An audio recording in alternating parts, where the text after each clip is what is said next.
반갑습니다. 네, 우리 앞뒤 좌우분과 함께 반갑습니다, 환영합니다라고 인사 한번 나눠볼까요? 반갑습니다. 네, 오늘 말씀은 여호와께 돌아오려거든 이라는 제목으로 하나님의 말씀을 여러분들에게 전하고자 합니다. 여호와께 돌아오려거든. 지난날 불신앙의 길을 걸었던 이스라엘 백성은 블레셋과의 전투에서 하나님의 법궤를 빼앗기는 불명예스러운 일을 경험하게 됩니다. 그러나 이 법궤가 블레셋 땅에 거하는 곳마다, 그리고 옮겨지는 곳마다 그곳에는 재앙이 임하고 사망이 임하게 되었습니다. 그래서 결국 블레셋은 이 법궤를 가지고 있을 수가 없었어요. 그래서 수많은 우여곡절 속에서 이 법궤가 7개월 만에 드디어 이스라엘 땅에 반환되게 됩니다. 그럼 이 법궤는 어디로 가게 됐을까요? 1절 말씀을 보니까 기란 여아림 사람들이 와서 여호와의 궤를 옮겨 산에 사는 아비나답의 집에 들여놓고 그의 아들 엘리아사를 거룩하게 구별하여 여호와의 궤를 지키게 하였더니, 아멘. 이렇게 말씀하고 있습니다. 이 법궤는 기란 여아림에 있는 아비나답의 집에 안치되었다고 이야기를 하고 있습니다. 사실 이 법궤는 원래 있던 곳이 기럇 여아림이 아니었습니다. 원래는 실로라는 곳에 있었는데요. 그런데 실로라는 곳에 가지 못하고 이 기럇 여아림이라는 곳에서 잠시 법궤가 머물게 됩니다. 그런데 잠시 머물 줄 알았더니 법궤가 꽤 오랜 시간 머물게 됩니다. 오늘 본문 말씀 2절을 보니까 20년 동안 오래 이곳에 머물게 돼요. 궤가 기럇 여아림에 들어간 날부터 20년 동안 오래 있은지라 이스라엘 온 족속이 여호와를 사모하니라. 그러니까 이스라엘 땅 그 블레셋 국경 지대인 기럇 여아림의 아비나답의 집의 궤가, 하나님의 법궤가 20년을 머물게 됩니다. 그리고 후반절에는 온 이스라엘 온 족속이 여호와를 사모하니라라고 이야기를 하고 있어요. 그런데 이 사모하다라는 말을 조금 직역해 보면 단순히 간절히 바라다 이런 의미보다는요, 비통하다, 애통하다라는 의미를 가지고 있습니다. 그러니까 이스라엘 백성들은 지금 너무나도 애통하고 슬프고 고난과 어려움 속에 처해 있다라는 것을 말해주고 있습니다. 이스라엘 백성들은 왜 지금 애통하고 있을까요? 그리고 이 법궤가 왜 20년이라는 세월 동안 그 세월을 지체하면서 이곳에 머물러 있을까요? 두 가지의 커다란 이유가 있는데요. 첫 번째는 아직 이스라엘 백성들이 하나님과의 관계가 회복되지 않은 상황이기 때문입니다. 이들이 하나님과의 관계가 회복되지 않았다라는 거예요. 하나님의 법궤를 뺏기고 다시 돌아왔지만 하나님과의 관계가 회복된 것은 아니라는 것입니다. 그래서 사무엘이 이렇게 말하죠. 7장 3절 말씀, 사무엘이 이스라엘 온 족속에게 말하여 이르되 만일 너희가 전심으로 여호와께 돌아오려거든. 다시 말해 돌아오지 않은 상태라는 거예요. 하나님과 여전히 멀리 있는 상태, 하나님께 속하지 않은 상태가 이스라엘 백성의 현재 상태였다라는 겁니다. 그리고 이들이 애통하는 이유는 무엇이었냐면 이스라엘 백성은 아직까지 블레셋의 영향력 속에서 벗어나지 못한 상황이기 때문이에요. 하나님과의 관계가 회복되지 않은 것뿐만 아니라 블레셋에게 여전히 종노릇하고 있었다라는 겁니다. 3절 말씀 하반절에 보니까 그리하면 너희를 블레셋 사람의 손에서 건져내시리라. 즉 너희가 아직, 이스라엘 백성이 아직 블레셋 사람들의 손에서 그 영향력 아래에서 고난 속에 지내고 있는 상황이라는 겁니다. 아무튼 이렇게 하나님과의 관계가 회복되지 않은 상태, 그리고 블레셋의 영향력 아래에서 고난받고 있는 이 상태에서 누가 등장하냐? 오늘의 주인공처럼 보이는 사무엘이 등장을 합니다. 그리고 사무엘이 이스라엘 백성들에게 아주 단호하게 말을 해요. 사무엘이 이스라엘 온 족속에게 말하여 이르되 만일 너희가 전심으로 여호와께 돌아오려거든, 너희가 이제는 그 뜻을 돌이켜 하나님께 돌아오려거든 라고 외칩니다.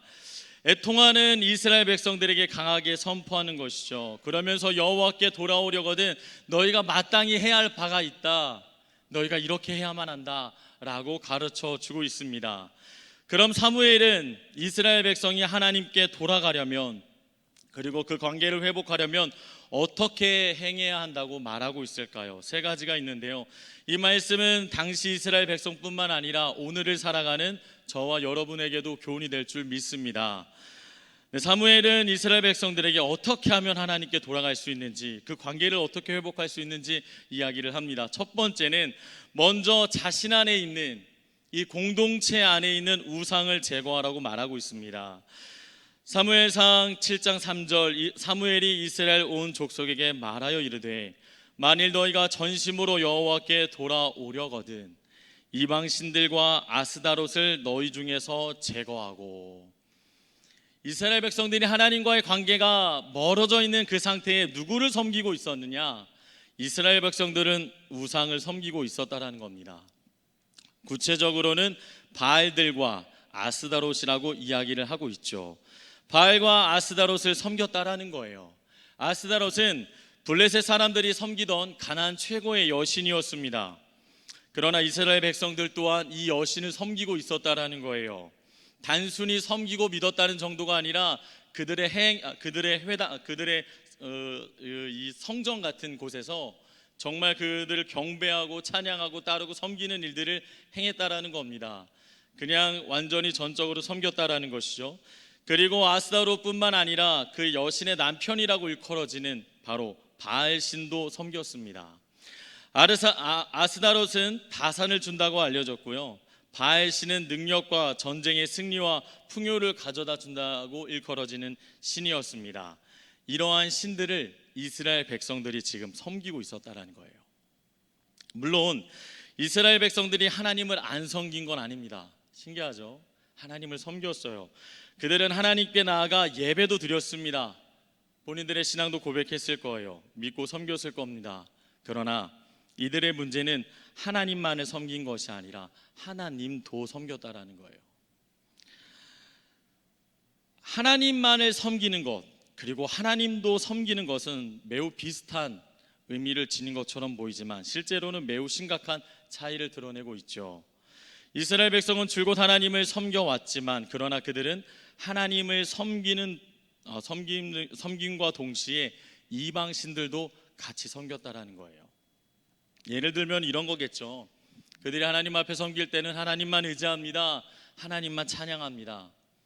그러나 자신들의 삶에 궁핍이 있고 흉년이 들고 어려움이 생길 때 그들은 누구를 찾았냐? 하나님을 찾은 게 아니라는 거예요. 풍요를 가져다 준다는, 그리고 다산을 허락한다는, 그리고 능력이 있다는 바알신을 의지했다라는 겁니다. 그러니까 고백과는, 섬기는 것과는 전혀 다른 이중적인 모습이 이스라엘 백성들에게 있었다라는 거예요. 그 모습을 제하라고 말하고 있는 것입니다. 너희가 이제는 하나님만 섬겨야 된다. 너희가 두 부류를 섬기는 것이 아니라 하나님의 백성이라면 마땅히 하나님만 섬겨야 된다 말씀하고 있습니다. 믿으십니까 여러분? 모든 그리스도인들은, 하나님의 백성은 하나님만 섬겨야 합니다. 다른 어떠한 것도 우리의 섬김의 대상이 될 수 없고 우리가 섬겨서는 안 된다는 것입니다. 오늘날 우리의 모습은 어떨까요? 우리는 우상을 섬기고 있습니까? 사실 우리의 눈에 보여지는 우상을 섬기지 않습니다. 그렇죠. 뭔가 이렇게 형체를 만든다거나 다듬거나 무엇인가를 새기는 것을 보고 우리가 섬기는 일은 하지 않습니다. 그러나 우리의 마음이 어떠할까요? 우리의 마음은 이 우상 숭배와는 다를 바 없는 모습을 갖고 있지는 않은지 한번 자신을 점검해 봐야 된다는 거예요. 어떤 모습이 있을까요? 먼저는 이스라엘 백성과 같은 이중적인 모습들이 있습니다. 우리는 하나님 앞에 오직 하나님 한 분으로 충분합니다. 그리고 하나님이 나의 삶을 책임지심을 내가 믿습니다 라고 고백하지만, 하나님을 온전히 의지한다고 고백하고 수없이 하나님을 찬양하고 하나님을 드높이지만 막상 어려움이 생길 때에 기도하지 않는 우리의 모습들, 자신이 계산하고 자신이 해결하고 아려보려고 하고 결국 하나님이 아닌 사람을 의지하고 물질을 의지하는 이 모습들, 눈에 보이는 우상은 아니지만 하나님을 대신하는 우상 숭배가 이런 모습이 아닐까 생각을 합니다. 이중적인 모습들. 오직 하나님만 섬기겠습니다라면 끝까지 섬기면 좋을 텐데 어려운 일이 생길 때 하나님보다는 세상을 찾는 이 모습들, 그런 것이 우리 안에 있는 것은 아닌가 살펴봐야 된다는 것이죠. 또 다른 우상 숭배는 어떠한 것이 있을까요? 자신을 섬기는 것들. 이게 무슨 말이냐면 요즘에는 자기 숭배라는 말들이 이렇게 일어나고 있다고 합니다. 그러니까 스스로를 우상화로 여기는 거예요. 그러니까 내가 기쁘면 되는 것, 내가 즐거우면 되는 것, 내가 좋으면 되는 것. 그런데 이런 모습을 갖고 있으면 어떠한 일이 벌어지게 되냐면 자신의 삶의 중심이 자신이기 때문에 죄를 지어도 그것이 나를 기쁘게만 한다면 용서가 된다라는 거예요. 자신을 제재하는 소리에 귀를 기울이지 않게 됩니다. 그리고 자신이 생각하고 판단하는 것에 대해서 판단하는 것에 따라 행동하고 움직이게 된다라는 거예요. 나 스스로를 우상화하는 것. 하나님의 말씀보다 내 생각을 먼저 내세우는 것. 하나님의 뜻보다 내 기분이 좋으면 순종하고 그렇지 않으면 하지 않는 것. 나를 우상화하는 그런 모습들. 오늘날 이런 이스라엘 백성의 이중적인 모습뿐만 아니라 나를 먼저 우선시하고 나를 주인으로 섬기는 모습이 우리 가운데 있는 것은 아닌가 살펴봐야 합니다. 사무엘은 이러한 행동을 멈추라고 단호하게 이야기하고 있습니다. 너희 중에 우상을 제거하라고 말하고 있죠. 하나님을 섬기는 데에 방해되는 모든 요소들을 제거하라고 합니다. 하나님 외에 의지하고 사랑하는 모든 것들을 이제는 버려버리라고 이야기를 합니다. 우리는 그래야만 해요. 하나님보다 더 사랑하는 것, 하나님보다 더 의지하는 것, 그것이 어떠하든지 간에 하나님보다 더 우선시 된다면 그게 우상이 된다는 것을 기억하십시오. 그리고 여러분들의 삶 가운데 그런 모습이 있다면 제하실 수 있기를 주님의 이름으로 축복합니다. 하나님과의 관계를 회복하기 위해서요, 우상을 제거하라는 본문은 성경 곳곳에 여럿 등장합니다. 오늘 본문뿐만 아니라 창세기 35장 2절에 야곱이 하나님이 계신 베델로 올라가기 전에 집안에서 모든 우상을 제거하는 모습을 보입니다. 모든 우상을 제거해요. 하나님을 섬긴다고 일컬었던 야곱의 가정에 우상이 가득합니다. 그런데 그가 베델로 하나님 앞에 예배를 드리러 나갈 때에, 하나님과의 관계를 회복하려고 할 때에 그 모든 우상들을 제거해요. 또한 여호수아 24장 23절에 여호수아가 생애 마지막에 백성들 앞에서 연설을 할 때에 우상을 제하고 하나님께 돌아갈 것을 촉구합니다. 그래서 여호수아 24장 23절에 여호수아가 이르되 그러면 이제 너희 중에 있는 이방 신들을 치워버리고 너희의 마음을 이스라엘의 하나님 여호와께로 향하라 하니. 아멘. 아주 단호하게 너희의 삶 깊숙이 침투해 있는 너희의 삶을 좌지우지하는 그 우상을 제해버리라고 말씀하고 있습니다. 방금 전에도 말씀드렸듯이, 아까도 말씀드렸듯이 우리 하나님의 백성은 두 주인을 섬길 수 없습니다. 믿으십니까? 마태복음 6장 24절 한 사람이 두 주인을 섬기지 못할 것이니 혹 이를 미워하고 저를 사랑하거나 혹 이를 중히 여기고 저를 경히 여김이라. 너희가 하나님과 재물을 겸하여 섬기지 못하느니라. 아멘. 우리 그리스도인의 하나님의 백성의 삶의 주인은 오직 하나님이십니다. 그 하나님만 우리가 섬겨야 한다는 것입니다. 사랑하는 성도 여러분, 하나님을 믿는다라는 것, 하나님을 나의 주로 섬긴다라는 것은 나의 삶의 모든 주도권을 그분 앞에 드리는 것을 의미해요. 하나님이 가난하게 처하게 하든 공핍한 가운데 처하게 하든 삶에 어려움이 주어진다 한들 하나님이 결국 책임지신다라는 겁니다. 그러니까 그 순간에 나를 도울 다른 어떠한 것을 의지할 게 아니라, 그것을 바라보며 시선을 돌릴 게 아니라, 그럼에도 불구하고 하나님께 시선을 두고 하나님만 섬길 수 있는 여러분 되기를 주님의 이름으로 축복합니다. 다음으로 사무엘은 이스라엘 백성이 하나님께 돌아가려면, 그 관계를 회복하려면 어떻게 해야 한다고 말씀하고 있을까요? 두 번째는 하나님께 자신의 마음을 온전히 쏟아야 한다고 말하고 있습니다. 7장 3절 중반절에 만일 너희가 전심으로 여호와께 돌아오려거든 이방 신들과 아스다롯을 너희 중에서 제거하고 너희 마음을 여호와께로 향하여 그만을 섬기라. 아멘. 너희 마음을, 너희의 행동 이전에 너희의 마음을 여호와께 향하라고 말하고 있습니다. 여기서 향하다라는 말을 원어로 살펴보니까 직역하면 확립하다, 고정하다라는 뜻을 갖고 있는데요, 이 표현은 하나님을 섬기는 마음을 준비하고 굳건하게 지킨다라는 의미를 갖고 있습니다. 그러니까 무엇보다도 이스라엘 백성들에게 형식적으로 종교적 의무를 잘 감당하는 게 중요한 게 아니라, 너희가 하나님 앞에 나와 예배도 드리고 여러 가지 하는 것, 그것도 물론 중요하겠지만 그것보다 더 중요한 것은 하나님을 향한 이 마음이 온전해야 된다라는 거예요. 아무리 열심히 섬기고 아무리 열심히 애쓰고 아무리 열심히 노력을 해도 하나님을 향한 마음이 온전하지 않다면 그것은 온전한 섬김이 아니라는 것입니다. 신약에 와서는 종교 지도자들이 이러한 모습을 보였죠. 겉으로는 그들은 누구보다도 열심히였습니다.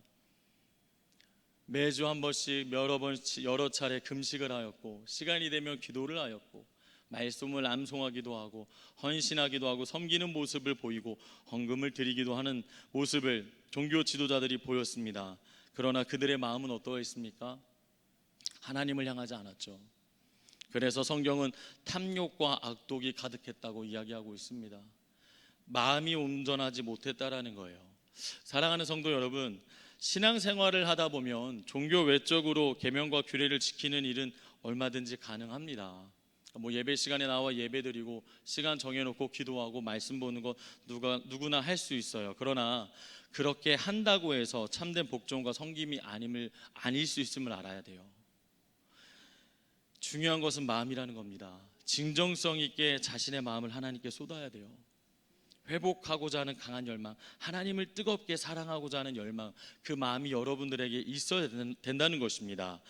요엘서 2장 13절, 너희는 옷을 찢지 말고 마음을 찢고, 겉모습 드러나는 보여지는 그 모습이 아니라 너희들 보여지지 않는 그 내면의 그 마음을 찢으라는 거예요.